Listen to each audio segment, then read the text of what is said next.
باللہ من الشیطان الرجیم بسم اللہ الرحمن الرحیم اللہم کل ولیک الحجۃ ابن الحسن صلواتک علیہ وعلی آبائہ فی ہذہ الساعۃ وفی کل ساعۃ ولیًا وحافظا وقائدا وناصرا ودلیلا وعینا حتی تسکنہ ارضک طوعا وتمتعہ فیہا طویلا۔ بسم اللہ الرحمن الرحیم۔ رب اشرح لی صدری ویسر لی امری واحلل عقدۃ من لسانی یفقہوا قولی ولا حول ولا قوۃ الا باللہ العلی العظیم۔ حسبنا اللہ ونعم الوکیل، نعم المولا ونعم النصیر۔ اما بعد فقد قال اللہ تبارک و تعالی فی کتابہ المجید و فرقان الحمید۔ بسم اللہ الرحمن الرحیم۔ انما یرید اللہ لیذھب عنکم الرجس اہل البیت ویطہرکم تطہیرا۔ اللہم صلی علی محمد وآل محمد وعجل فرجہم۔ تمام تعریفیں اس پروردگار کے لیے ہیں کہ جس نے اس کائنات کو خلق کیا، بے شمار مخلوقات خلق کی۔ سب سے اول مخلوق چہردہ معصومین علیہ السلام کا نور، کس طرح سے یہ نور ایک کے بعد ایک پاک اور طاہر صلبوں سے ہوتا ہوا پاک و طاہر ارحام میں منتقل ہوتا ہوا جناب ہاشم تک پہنچا، اور جناب ہاشم کس طرح سے جناب جناب سلمہ سے انہوں نے شادی کی، بات چیت کی کہ جو اپنے قوم و قبیلے کی پاک و طاہر عورتوں میں مانی جاتی تھی، بہترین اخلاق والی اور شجاع تھی، کہ ہم نے جب دیکھا کہ جناب سلمہ نے خود کہا کہ آپ میرے لیے بات کروائیے شادی کی، اور جتنا بھی میرے عزیز اقارب مہر ٹھہرائیں گے آپ لوگ ہاں کر دیجیے گا، میں اپنے مال سے مدد کروں گی۔ تو جناب ہاشم اپنے ساتھیوں کے ساتھ جناب سلمہ کے والد کے خیمے میں گئے۔ جناب ہاشم اور جناب مطلب ان کے جو بھائی تھے اور ان کے چچا زاد بھائی، یہ سب جا کے خیمے میں درمیان میں بیٹھے، اور سارے لوگ جناب ہاشم کے حسن و جمال کو دیکھ رہے تھے کہ جناب مطلب نے بات کرنا یہ سلسلہ شروع کیا کہ اے صاحبان عزت و کرامت و فضل و نعمت، یعنی انہوں نے بھی اپنے میزبان کی کتنی اچھے لقب استعمال کیے،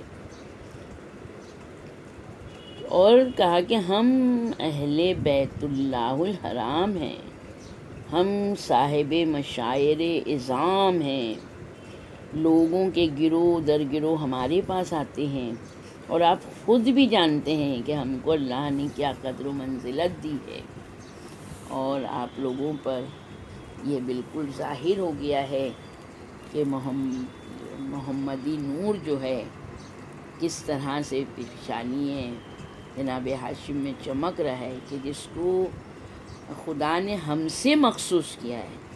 ہم لوئی بن غالب کے بیٹے ہیں، وہ نور آدم علیہ السلام سے منتقل ہوتا ہوا ہمارے باپ عبد مناف تک آیا، ان سے میرے بھائی ہاشم کے جانب منتقل ہوا۔ اب خداوند عالم نے اس نعمت کو تمہاری طرف بھیجا ہے، ہم اس فرزند گرامی کے لیے، یعنی اس سے وہ بیٹا پیدا ہوگا، ہم اس کے لیے آپ سے رشتہ مانگنے آئے ہیں۔ جب جناب مطلب نے کہا نا، تو جناب سلمہ کے والد جو تھے تو انہوں نے کہا کہ آپ لوگوں کے لیے تحیت و اکرام ہے، ہم نے آپ کے خطبے کو قبول کیا، آپ کی دعوت کو ہم نے قبول کیا، مگر ہماری یہاں قدیم رسم ہے کہ ہمارے یہاں مہر زیادہ مانگا جاتا ہے، ہم اس کے لیے بہت مجبور ہیں، تو اگر ہم میں پہلے سے یہ رواج نہیں ہوتا تو میں نہیں کہتا۔ تو جناب مطلب نے کہا کہ ہم 100 اونٹ، وہ اونٹ جن کی آنکھیں سیاہ ہوں گی اور بال اس کے سرخ ہوں گے، مہر میں دیتے ہیں۔ وہی مجمع میں ابلیس بیٹھا ہوا تھا، وہ جناب سلمہ کے والد کے پاس آیا، رو کے کہتے ہیں مہر اور زیادہ ہونا چاہیے۔ سلمہ کے باپ نے کہا بزرگواروں کیا ہماری بیٹی کی اتنی منزلت ہے آپ لوگ کی نظروں میں؟ تو جناب مطلب نے کہا 1000 مثقال سونا اور میں بڑھاتا ہوں۔ پھر شیطان نے کہا کہ نہیں اور ہونا چاہیے۔ انہوں نے کہا ہمارے مقابلے میں یہ بھی کم ہے۔ تو مطلب نے کہا 1 خوردار عنبر، 10 جامع سفید مصری، 10 جامع عراقی اور بڑھاتا ہوں۔ شیطان نے پھر اشارہ کیا تو جناب سلمہ کے والد کہتے ہیں آپ نے احسان فرمایا، آپ بہت نزدیک آ گئے ہیں، اور کرامت کیجیے۔ جناب مطلب نے کہا میں نے 5 کنیزیں خدمت کے لیے حاضر کرتا ہوں۔ شیطان نے کہا کہ اور زیادہ ہونا چاہیے۔ سلمہ کے والد نے کہا دیکھیے آپ جو بھی دیں گے وہ سب آپ کے پاس واپس جائے گا۔ تو جناب مطلب نے کہا 10 اوقیہ مشک اور 5 قدح کافور۔ اب راضی ہوئے؟ جناب مطلب نے جب یہ سوال پوچھا تو جیسے ہی شیطان وسوسہ ان کے دل میں ڈالنا چاہ رہا تھا کہ سلمہ کے والد نے ڈانٹ کے کہا اے بڈھے دور ہو جا، تو نے مجھے اس مجلس میں شرمندہ کر دیا۔ جناب مطلب نے بھی اس کو ملامت کی اور خیمے سے نکال دیا۔ اسی کے ساتھ یہودی بھی بہت مغموم بیٹھے ہوئے تھے، غم زدہ۔ سلمہ کے باپ سے یہودیوں نے کہا کہ وہ بوڑھا آدمی یہ شام و عراق کے عقل مندوں میں سے ہے، وہ کیوں اس کے مشورے پہ تم نے عمل نہیں کیا؟ ہم بھی راضی نہیں ہیں کہ اپنی لڑکی کو ایسے غریبوں میں دے دیں، ہمارے یہاں کوئی بھی اتنا غریب نہیں ہے۔ اور یہ جب یہودیوں کے سردار نے کہا تو 400 یہودی وہاں پہ تلوار کھینچ کے کھڑے ہو گئے۔ جناب ہاشم کے بھی جتنے ساتھی تھے یہ لوگ بھی 40 تھے، یہ لوگ بھی تلوار نکال لیں۔ جناب مطلب نے یہودیوں کے سردار پہ حملہ کیا۔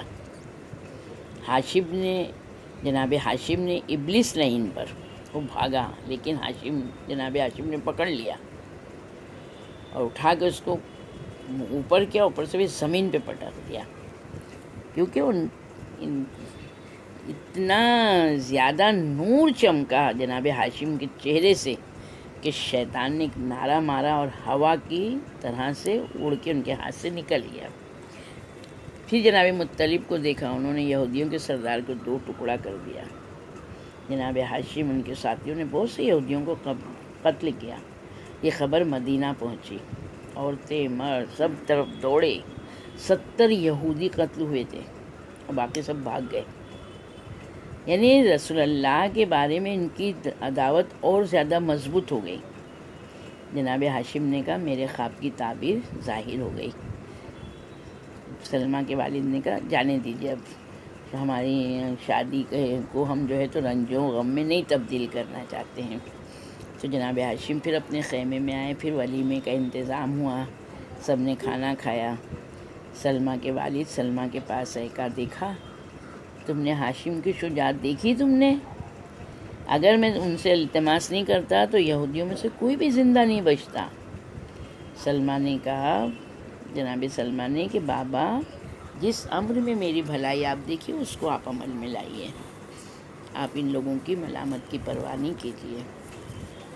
پھر سلمہ کے والد جو ہے تو مکہ کے سرداروں کے پاس آئے، یعنی جناب ہاشم لوگوں کے پاس، کہا کہ اے بزرگوان حرم خدا، اپنے دل سے یہ رنج و کدورت دور کر دیے، میری لڑکی آپ کی خدمت میں ہدیہ ہے اور مجھے کوئی خواہش نہیں، کوئی آرزو نہیں ہے۔ جناب مطلب نے کہا نہیں، ہم نے جو کہہ دیا ہے اس پر ہم اور زیادہ دیں گے، اور جو ہم نے کہہ دیا ہے وہ ہم آپ کو دیں گے۔ تو پھر جناب ہاشم سے کہا، جناب مطلب نے کیوں بھائی آپ اس پہ راضی ہیں؟ کہا ہاں۔ پھر ان لوگوں نے ایک دوسرے سے مصافحہ کیا۔ سلمہ کے والد نے بھی ہاشم و مطلب پر، ان کے تمام ہمراہیوں پر جتنے لوگ تھے ان سب پہ خوب مال، اس کے اوپر مشک، عنبر، کافور، پیسہ سب خوب نچھاور کیا۔ سب لوگ میں سامان اسباب کے مدینے میں آئے۔ وہاں بہترین عبد مناف کا گوہر صدف کرامت کے ساتھ زفاف ہوا۔ کچھ دنوں بعد سلمہ کو جب ہاشم کے اخلاق سے پوری واقفیت ہو گئی تو جو کچھ محل میں ہاشم سے ملا تھا اس کو کچھ اور اضافہ کر کے جناب ہاشم کو انہوں نے واپس کر دیا جناب سلمہ نے کہ عورت یہ ہے. عورتوں کے اخلاق کو ہم دیکھیں کہ عورت ایک قربانی کا نام ہے. جو انسان خود اپنی فکر کرے گا وہ پست ہو جاتا ہے. کس طرح سے ہم یہ پاک اور طاہر عورتوں کی عقلیں دیکھیں. ادھر انہوں نے دیا اسی رات ان نطفہ جو ہے جو عبد المطلب کا جناب عبد المطلب کا نطفہ جو ہے تو جناب سلمہ میں منتقل ہو گیا. یعنی نور محمدی جناب سلمہ کی پیشانی پر آ گیا. واہ کیا کہنے. اللہم صلی اللہ محمد العالم. تمام مدینے والے سلمہ کو اس کرامت عظمیٰ پر مبارکباد دے رہے تھے. نور روشن و منور سے سلمہ کا حسن و جمال اور زیادہ ہو گیا. مدینے کی عورتیں ان کے حسن کو دیکھنے آنے لگیں. ان کے نور اور ضیاء کو دیکھ کر حیران. وہ جس پتھر کے پاس سے گزرتے تھے سب ان کو سلام کرتے تھے, مبارکباد دیتے تھے. کبھی ان کو دائنی طرف سے آواز آتی تھی السلام علیکہ یا خیر البشر, اور یہ تعجب سے یہ سب باتیں آ کے اپنے شوہر سے کہتی تھیں, لیکن اپنے قوم والوں سے یہ ساری باتوں کو چھپا کے رکھتی تھیں. ایک رات جناب سلمہ نے ایک منادی کی آواز سنی جو ان سے کہہ رہا تھا کہ تم کو خوشخبری ہو, خدا نے تم کو ایسا فرزند روزی کیا ہے جو تمام شہروں دیہاتوں کے لوگوں سے بہتر ہے. اس کے بعد سلمہ نے ہاشم کو اپنے قریب آنے کا موقع نہیں دیا.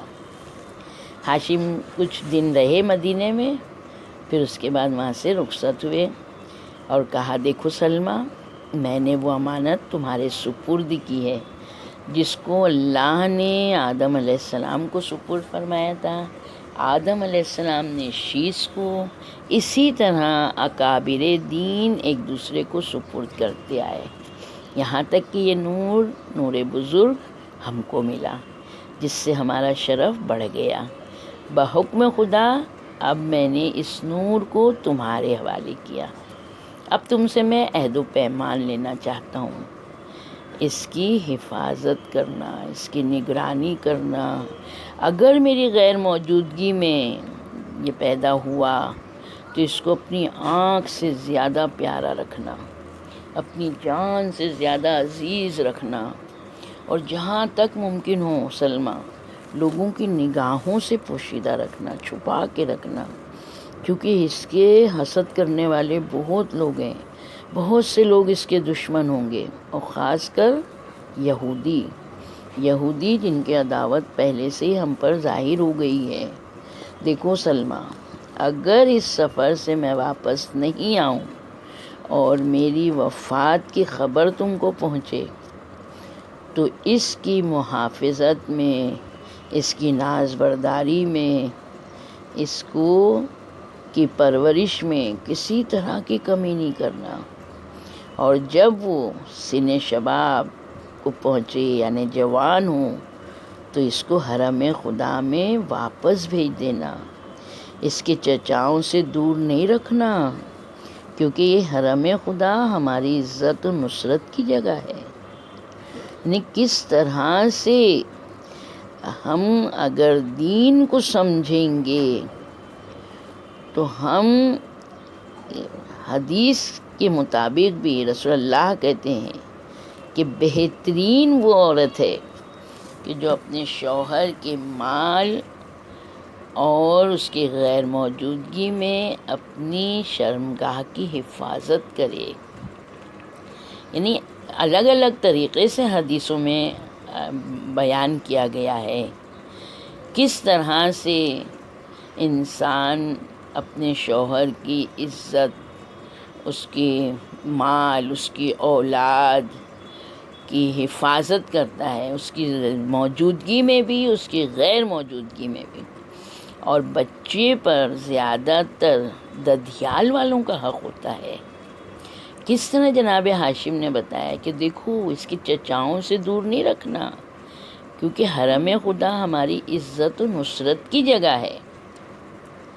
اور جب انہوں نے کہا تو جناب سلمہ کہتی ہیں میں نے آپ کی تمام باتیں دل و جان سے منظور کی ہیں، یعنی خوشی سے میں نے قبول کی ہیں، لیکن آپ کی جدائی سے دل پر سخت صدمہ اور ملال ہے۔ خدا سے دعا کرتی ہوں کہ وہ جلد سے جلد آپ کو میرے پاس واپس لائے۔ اس کے بعد جناب ہاشم نے اپنے بھائیوں کو، تمام عزیزوں کو، جتنے ساتھ میں گئے تھے سب سے کہا بھائیوں عزیزوں، موت وہ راستہ ہے جس سے کسی شخص کو چارہ نہیں۔ اب میں تم سے جدا ہوتا ہوں، نہیں خبر کہ پھر تمہارے پاس واپس آؤں گا یا نہیں، لہٰذا وصیت کرتا ہوں کہ آپس میں متحد رہنا، ہرگز ایک دوسرے سے جدا نہ ہونا۔ دیکھو، جب تک انسان متحد رہتا ہے تو سیف رہتا ہے، مضبوط۔ جب لکڑیاں اکٹھا گٹھا بندھا ہوتا ہے تو گٹھے کو توڑنا مشکل ہوتا ہے۔ جب لکڑیاں بکھار دیتے ہیں، گٹھے کو جدا کر دیتے ہیں تو ایک ایک لکڑی ٹوٹ جاتی ہے۔ تو اسی طرح جناب ہاشم نے کہا ایک دوسرے سے جدا نہیں ہونا، اگر جدا ہوگے تو تمہاری ذلت اور خواری کا سبب ہوگا، کیونکہ بادشاہوں کے علاوہ بادشاہ بھی ہیں اور جو ان کے علاوہ بھی جو لوگ ہیں وہ تمہارے دشمن تمہاری عزت اور منزلت کے بارے میں بہت حسد رکھتے ہیں، بہت تم سے کناہ رکھتے ہیں۔ اور میں یہ بہت امپورٹنٹ چیز ہے، بہت اہم یہ جو وصیت جناب ہاشم کی ہے، یہ ہم لوگوں کے لیے بھی ہے کہ جناب ہاشم کہتے ہیں میں اپنے بھائی مطلب کو تم پر اپنا خلیفہ بناتا ہوں، یعنی اپنا جانشین بنا رہا ہوں، کیونکہ وہ دنیا میں سب سے زیادہ مجھے عزیز و پیارا ہے۔ اگر میری وصیت کو مانو تو اس کو اپنا پیشوا سمجھو، کعبے کی چابیاں، چاہے زمزم، ہمارے دادا نزار کا علم، جو کچھ پیغمبروں کے تبرکات ہم تک پہنچے ہیں، یہ سب اس کے حوالے کر دو گے تو تم بھی مظفر و کامیاب رہو گے۔ دوسری وصیت یہ ہے کہ جو بیٹا میرا سلمہ کے شکم میں ہے، اس کی شان و عزت بہت بلند ہے، یہ بہت افضل و اعلیٰ، اس کا تم لوگ بہت خیال رکھنا، کسی معاملے میں بھی میرے قول کی مخالفت نہیں کرنا، میری باتوں کے اپوزٹ میں نہیں جانا۔ ان لوگوں نے بھی کہا ہم نے آپ کی باتیں سنی اور آپ کی اطاعت کی، آپ کی وصیت نے ہمارے دلوں کو توڑ دیا۔ پھر ہاشم وہاں سے شام کی طرف چلے گئے۔ جب وہ اپنے کاموں سے فارغ ہوئے، اپنا سامان تجارت فروخت کر دیا جو بھی تھا، اور جو چیزیں لینا تھیں وہ سب لے لیں، ساتھ ساتھ انہوں نے اس سفر میں جناب سلمہ کے لیے تحفے لیے، ہدیے لیے، اور لے کے وہ مدینے کی طرف چلنے لگے۔ اب مدینے کی طرف ابھی سفر شروع کیا تھا کہ راستے میں بیمار ہو گئے، تو وہیں ٹھہر گئے راستے میں، لیکن بیماری نے زور پکڑ لیا۔ پھر اپنے دوستوں سے، اپنے غلاموں سے، اپنے ملازموں سے کہا کہ مجھے موت کے آثار نظر آ رہے ہیں، اس بیماری سے شاید مجھ کو نجات نہیں ملے گی، بہت مشکل ہے، اس لیے آپ سب لوگ مکے کی طرف جائیے، اور جب مکہ پہنچنا تو سلمہ کو میرا سلام کہنا، تعزیت پیش کرنا، میرے بیٹے کے بارے میں کہنا کہ مجھے اس کی فکر کے سوا کوئی فکر و غم نہیں تھا۔ پھر 2 دن کے بعد جب موت کے آثار ان پہ ظاہر ہوئے تو کہا لاؤ قلم دوات لاؤ، کاغذ لاؤ اور مجھے بٹھا دو۔ پھر خدا کے نام کے بعد لکھنا شروع کیا کہ یہ نامہ جس کو ایک بندے ذلیل نے لکھا ہے، جبکہ خدا کا فرمان اس کو پہنچا تھا کہ نشائے فانی دنیا سے دار بقائے آخرت کی جانب سفر کے لیے تیار ہو جا۔ ایسے وقت میں جبکہ موت کی کشمکش میں میری جان پھنسی ہوئی ہے، موت سے کسی کو مفر نہیں۔ میں اپنے اموال تمہارے پاس بھیجتا ہوں جن کو آپس میں برابر برابر تقسیم کر لینا، اور اس عفیفہ کریمہ کو جو تم سے دور ہے اور تمہارا نور اور تمہاری عزت اس کے پاس ہے، یعنی سلمہ کو فراموش نہیں کرنا۔ میں تم کو اس کے بیٹے، اس کے فرزند کے احترام کے بارے میں وصیت کرتا ہوں۔ اس کے حق کی رعایت کرنا، میرے فرزندوں کو میرا سلام اور پیام پہنچا دینا، سلمہ کو میرا سلام کہنا کہ افسوس میں تمہاری ملاقات اور محبت سے سیر نہیں ہوا، افسوس صد افسوس کہ اپنے فرزند کے دیدار سے محروم رہا۔ خدا کی رحمتیں اور برکتیں روز قیامت تک تم پر ہوں۔ پھر اسی خط پر اپنی مہر کر کے ان کے حوالے کیا اور کہا مجھے لٹا دو۔ وہ جب لٹائے گئے تو آسمان کی طرف نظر کی، کہا پروردگارا، میرے پروردگار کے رسول اور قاصد بحق نور مصطفیٰ جس کا میں حامل تھا، میرے ساتھ نرمی کرو۔ یہ فرمایا اور بآسانی عالم بقا کی طرف رحلت فرمائی۔ لوگوں نے ان کو غسل و کفن دے کر شام میں دفن کر دیا۔ مکہ روانہ ہوئے، مدینے میں داخل ہوئے، نالہ و فریاد کی آوازیں بلند کی، جن کو سن کر اہل مدینہ، عورتیں، مرد سب اپنے اپنے گھروں سے نکل پڑے۔ سلمہ، ان کے باپ اور ان کے عزیزوں نے اپنے کپڑے پھاڑ ڈالے۔ سلمہ فریاد کرنے لگی، اے میرے سرتاج، اے کرم و عزت، تمہاری موت سے میں مٹ گئی۔ افسوس تمہارے مرنے کے بعد اس بچے کا کیا حال ہوگا جس کو تم نے دیکھا تک نہیں، اس کی لذت فرزندی سے آشنا ہوئے۔ اسی بے قراری و از خود رفتگی کے عالم میں سلمہ نے ہاشم کی تلوار کھینچ کے ان کے اونٹوں اور گھوڑوں کو پے کر دیا، سب کی قیمت اپنے مال سے ادا کی۔ ہاشم کے وصی یعنی جناب عبد المطلب کو سے کہا، ہاشم کے وصی سے کہا کہ مطلب کو میری طرف سے دعا کہنا اور کہنا کہ میں تمہارے بھائی کے عہد پر قائم ہوں، ان کے بعد دوسرے مرد میرے اوپر حرام ہیں۔ وہاں سے رخصت ہو کے یہ قافلہ مکہ پہنچا۔ وہاں بھی ہاشم کی وفات کی خبر سن کے کوہرام برپا ہوا۔ عورتوں نے بال کھول دیے، گریبان چاک کر دیے، در و دیوار سے آواز گریہ بلند ہوئی۔ جب ان کا وصیت نامہ کھول کر پڑھا گیا، لوگوں کے رنج و غم میں اضافہ ہوا۔ غرض اہل مکہ نے ہاشم کی وصیت کے مطابق جناب مطلب کو اپنا رئیس و پیشوا بنا لیا۔ علم اکرم نزال و سقایہ زمزم در فائدہ حاجیان حرم کمان اسماعیل، نالین شیش پہران ابراہیم، انگشتری نوح، تمام تبرکات انبیاء علیہ السلام، جو کچھ ان کے پاس تھا سب جناب مطلب کے سپرد کر دیا۔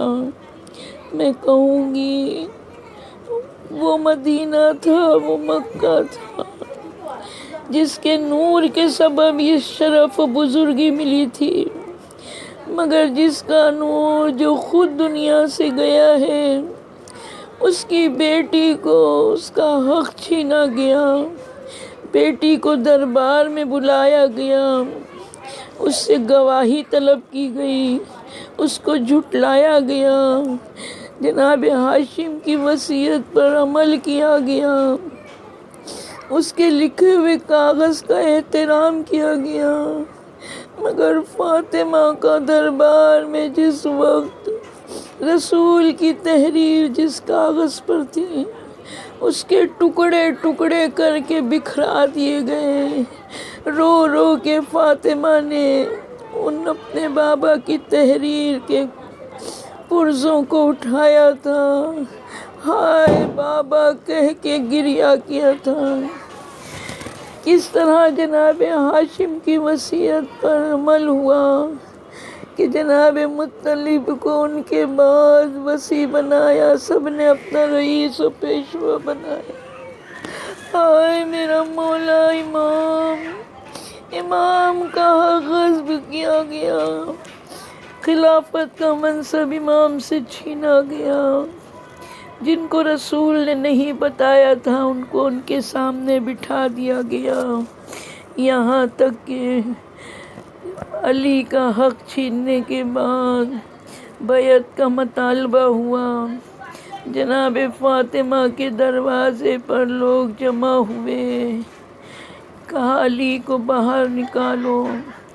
ایک نے کہا فاطمہ باہر نکالو ورنہ ہم اس گھر کو آگ لگا دیں گے۔ فاطمہ نے آواز دی، ارے اس میں رسول کے نواسے بھی ہیں، کا کوئی بھی ہو، اور اس گھر میں آگ لگا دی گئی۔ میری بی بی پہ جلتا ہوا دروازے اور دیوار کے درمیان آ گئی۔ میں کہوں گی دادی سلمیٰ، آپ جی کھل کے رو سکی اپنے شوہر پر، مگر میری بیوی نے اپنے شوہر کی غربت دیکھی ہے۔ اس عالم میں وہ اپنے شوہر مشکل کشا کو بھی نہیں آواز دے سکی، کیونکہ ان کے سامنے ان کے شوہر کے گلے میں رسی باندھ کر گھسیٹ کے لے جایا گیا۔ لعنت اللہ علی قوم الظالمین، سیعلم الذین ظلموا ای منقلب ینقلبون۔